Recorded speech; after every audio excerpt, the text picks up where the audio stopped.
Hello friends, स्वागत है आप सभी का आपके अपने YouTube channel geography bye MCQ में। जैसा कि आपने देखा कि हमारी क्लास 11th ज्योग्राफी की एमसीक्यू सीरीज चल रही है और अभी तक उसमें 6 चैप्टर कंप्लीट हो चुके हैं जिनको आप पीछे जाकर देख सकते हैं। आज हम स्टार्ट करने वाले हैं चैप्टर 7 जिसका नाम है भू आकृतियाँ तथा उनका विकास। उम्मीद है आप ये चैप्टर पढ़ के आए होंगे। तो आइए स्टार्ट करते हैं आज का वीडियो। आज का क्वेश्चन है कथन और कारण वाला। पहला क्वेश्चन है इसका, अपरदन प्रक्रिया धरातलीय स्वरूप को बदल देती है।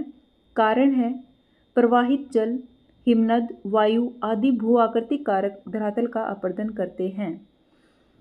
ए ऑप्शन है कथन ए और कारण आर दोनों सत्य हैं और आर ए की सही व्याख्या करता है। बी है कथन ए और आर दोनों सत्य हैं पर आर ए की सही व्याख्या नहीं करता। सी है कथन ए सत्य है पर कारण आर असत्य है। डी है कथन ए असत्य है पर कारण आर सत्य है। तो इसका कौन सा ऑप्शन सही हो जाएगा? कथन था इसका, अपरदन प्रक्रिया धरातलीय स्वरूप को बदल देती है। ये बिल्कुल सही है, कथन इसका सही है। कारण है प्रवाहित जल, हिमनद, वायु आदि भू आकृतिक कारक धरातल का अपरदन करते हैं। ठीक है, कारण और कथन दोनों सही हैं और इसी के साथ साथ जो कारण है वो कथन की सही व्याख्या कर रहा है। कैसे कर रहा है कि अपरदन की प्रक्रिया धरातलीय स्वरूप को बदल देती है। कैसे बदलती है? पृथ्वी के धरातल का निर्माण कैसे होता है कि जो धरातलीय पदार्थ होते हैं उन पे अपक्षय की प्रक्रिया होती है।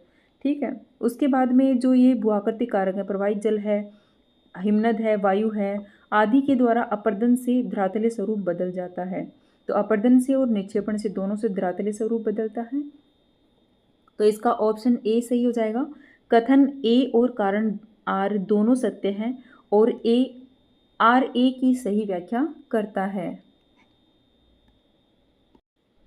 नेक्स्ट क्वेश्चन है कथन ए निक्षेपण अपरदन प्रक्रिया का परिणाम है। कारण है अपरदन से पृथ्वी का धरातल ऊंचा होता है। ऑप्शन ए है दोनों कथन सत्य हैं और कारण सही व्याख्या है। बी है दोनों कथन सत्य हैं पर कारण सही व्याख्या नहीं है। सी है कथन सत्य है, कारण असत्य है। डी है दोनों कथन असत्य हैं। तो कौन सा ऑप्शन सही हो जाएगा इसका? क्वेश्चन था कि इसका कथन है निक्षेपण अपरदन प्रक्रिया का परिणाम है। बिल्कुल सही है, जो निक्षेपण है वो एक प्रक्रिया नहीं है बल्कि यह एक परिणाम है। और वो किसका परिणाम है? यह है अपरदन का। ठीक है, तो कथन सही है इसका। दूसरा देखते हैं कारण, अपरदन से पृथ्वी का धरातल ऊंचा होता जाता है। ये बिल्कुल गलत है। अपरदन की प्रक्रिया के द्वारा धरातल ऊंचा नहीं होता बल्कि धरातल के ऊपर जो उच्चावच होते हैं वो अपरदन की प्रक्रिया के द्वारा धीरे धीरे समतल होने लगते हैं। तो इसका कारण गलत हो जाएगा। तो कौन सा ऑप्शन सही हो जाएगा? सी, कथन सत्य है और कारण असत्य है। नेक्स्ट क्वेश्चन है निम्नलिखित में से कौन से अपरदनकारी व निक्षेपणकारी दोनों कारक हैं? ए है प्रवाहित जल, बी है भूमिगत जल, सी है हिमनद और पवन, डी है उपरोक्त सभी। तो कौन से कारक हैं जो अपरदनकारी भी हैं और निक्षेपणकारी भी हैं? तो ऑप्शन डी सही हो जाएगा इसका, उपरोक्त सभी। प्रवाहित जल, भूमिगत जल, हिमनद और पवन। नेक्स्ट क्वेश्चन है घाटियों को मुख्य रूप से किसके आधार पर वर्गीकृत किया जा सकता है? ए है केवल गहराई के आधार पर, बी है केवल चट्टानों के प्रकार के आधार पर, सी है लंबाई, चौड़ाई एवं आकृति के आधार पर, डी है केवल तल की अपेक्षा ऊपरी भाग की चौड़ाई के आधार पर। तो जो घाटियाँ देखते हैं उनको किसके आधार पर वर्गीकृत किया जाता है? ए था केवल गहराई के आधार पर। केवल गहराई के आधार पर नहीं होगा, गलत हो जाएगा ए। बी ऑप्शन है केवल चट्टानों के प्रकार के आधार पर। इसमें चट्टानों के प्रकार का कोई रोल नहीं होता, बी भी गलत हो जाएगा। सी है लंबाई, चौड़ाई एवं आकृति, भी आकार के आधार पर। तो ऑप्शन सी सही हो जाएगा। जो घाटियां हैं उनका वर्गीकरण घाटियों की लंबाई, चौड़ाई और उनकी आकृति कैसी है उसके आधार पर किया जाता है। नेक्स्ट क्वेश्चन है गॉर्ज की मुख्य विशेषता क्या होती है? ए है इसका ऊपरी भाग तल की अपेक्षा अधिक चौड़ा होता है, बी है यह हमेशा वी आकार की घाटी होती है, सी है इसकी चौड़ाई तल व ऊपरी भाग में लगभग एक समान होती है। डी है इसके दोनों पार्श्व खड़े ढाल वाले होते हैं। तो इसकी मुख्य विशेषता क्या है? गोर्ज की मुख्य विशेषता क्या हो जाएगी? इसका ऊपरी भाग तल की अपेक्षा अधिक चौड़ा है, तो ए इसका गलत हो जाएगा। ये विशेषता होती है कैनियन की, ना कि गोर्ज की। ये हो जाएगी कैनियन की।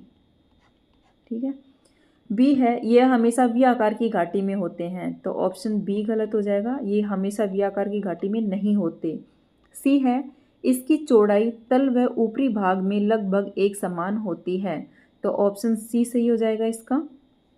डी भी देख लेते हैं, इसके पार्श्व दोनों पार्श्व खड़े ढाल वाले होते हैं, तो ऑप्शन डी भी इसके हिसाब से सही है, क्योंकि लेकिन यहाँ पूछा है मुख्य विशेषता। ठीक है, तो सबसे मुख्य विशेषता हो जाएगी कि ऊपरी भाग और जो तल है उसकी चौड़ाई लगभग समान होती है। जैसे हम साइड में डायग्राम में देख सकते हैं, ये गोर्ज का डायग्राम है।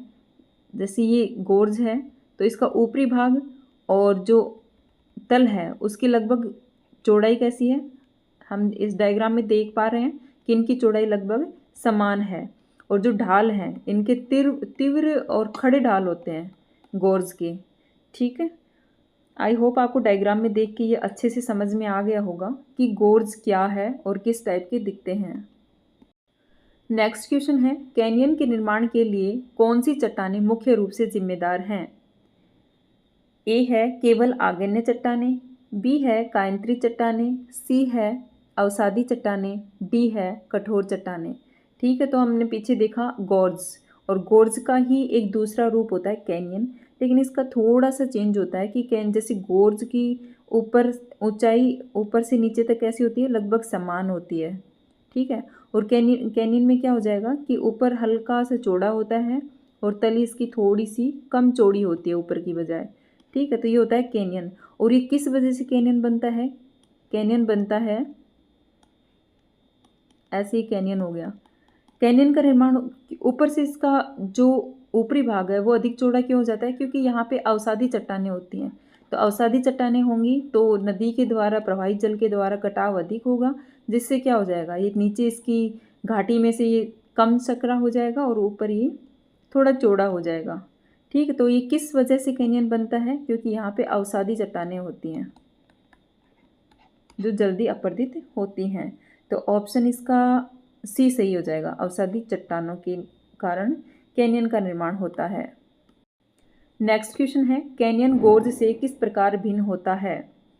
ए है कैनियन की गहराई गोर्ज से कम होती है, बी है कैनियन का निर्माण कठोर चट्टानों में होता है, सी है कैनियन का ऊपरी भाग तल की अपेक्षा अधिक चौड़ा होता है, डी है कैनियन के दोनों किनारे हमेशा तीव्र ढाल वाले होते हैं। तो गोर्ज और कैनियन, मैंने अभी जैसे पीछे बताया कि गोर्ज का ही दूसरा रूप कैनियन है, लेकिन इनमें थोड़ा सा अंतर है। कैनियन की ऊपर से जो तली है और ऊपरी भाग है उसकी चौड़ाई लगभग समान होती है, लेकिन कैनियन में जैसे हम डायग्राम में भी देख पा रहे हैं, एक साइड में गोर्ज दिया हुआ है, इसके ऊपर से नीचे तक की चौड़ाई है लगभग समान है, तीव्र ढाल वाले हैं, खड़े और तीव्र ढाल हैं। और दूसरे डायग्राम में हम देख पा रहे हैं ये है कैनियन। ठीक है, जो इसकी तली है ये इसकी तली हो जाएगी, और जो ऊपरी भाग है जो हम ये देख पा रहे हैं ये इसका ऊपरी भाग है, तो तली की अपेक्षा क्या हो जाएगा, जो ऊपरी भाग है वो अधिक चौड़ा है। ठीक है, तो इसका ऑप्शन सी सही हो जाएगा।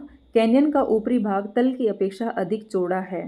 ठीक है, तो अधिक चौड़ा कैसे होगा, हमने पीछे के क्वेश्चन में देखा है कि यहाँ पे ये जो चट्टानें हैं ये अवसादी चट्टानें होती हैं, तो अवसादी चट्टानें होने के कारण इनका अपरदन अधिक होता है, कटाव अधिक होता है, जिससे इसका ऊपरी भाग अधिक चौड़ा हो जाता है।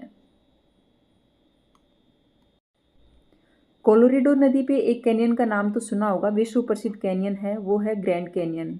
ठीक है, ग्रैंड कैनियन, और ये किस पे है, ये है यूएसए में कोलोरेडो नदी पे, कोलोरेडो नदी पर। नेक्स्ट क्वेश्चन है, गोर्ज का निर्माण प्राय किन चट्टानों में होता है? ए है अवसादी चट्टानों में, बी है बलुआ पत्थर में, सी है कठोर चट्टानों में, डी है रूपांतरित चट्टानों में। तो गोर्ज का निर्माण अभी हमने देखा था, अवसादी ए है इसका, अवसादी चट्टानों में। तो अवसादी चट्टानों से किसका निर्माण होता है? ये होता है कैनियन का। ठीक है, बी है बलुआ पत्थर, बलुआ पत्थर नहीं होगा, बी गलत हो जाएगा, ए भी गलत हो जाएगा। सी है कठोर चट्टानों से, तो ऑप्शन सी सही हो जाएगा। गोर्ज का निर्माण कठोर चट्टानों से होता है क्योंकि जो पहाड़ी क्षेत्र होता है उसकी ये चट्टानें सभी कठोर चट्टानों से निर्मित होता है। तो जो नदी कटाव करेगी वो ऊपर से नीचे तक बराबर कटाव करेगी, ठीक है, जिससे क्या हो जाएगा कि जो गोर्ज है उसका ऊपरी भाग और जो तली वाला भाग है वो सेम चौड़ाई में होते हैं और तीव्र इनकी ढाल होते हैं। जो ऊपरी ढाल होते हैं वो होते हैं इनके उत्तल ढाल, उत्तल ढाल, ठीक है। तो गोर्ज का निर्माण कठोर चट्टानों में होता है, ऑप्शन सी सही हो जाएगा।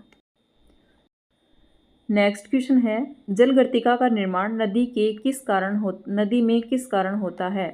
ए है नदी में पार्श्व अपरदन के कारण, बी है केवल पानी के बहाव के कारण, सी है अपर्दित छोटे चट्टानी टुकड़ों के गर्तों में फंसकर वर्ताकार रूप में घूमने से, डी है नदी तल में कंकड़ व पत्थरों के जमा होने से। तो जलगर्तिका का निर्माण नदी तल में किस कारण होता है? नदी तल के पार्श्व अपरदन के कारण, तो ऑप्शन ए तो इसका गलत हो जाएगा, ठीक है, इससे गर्तिका का निर्माण नहीं होता। केवल पानी के बहाव के कारण, केवल पानी के बहाव के कारण नहीं होगा, ठीक है, तो ऑप्शन बी भी गलत हो जाएगा। सी है अपर्दित छोटे चट्टानी टुकड़ों के गर्तों में फंसकर वर्ताकार रूप में घूमने के कारण, तो ऑप्शन सी सही हो जाएगा। नीचे हम इसको डायग्राम में देख सकते हैं, जैसे ये नदी प्रवाहित हो रही है, ठीक है, जो आप देख रहे हैं डायग्राम में ये नदी मार्ग है, ये क्या है, ये है नदी मार्ग, ठीक है, ये नदी प्रवाहित हो रही है।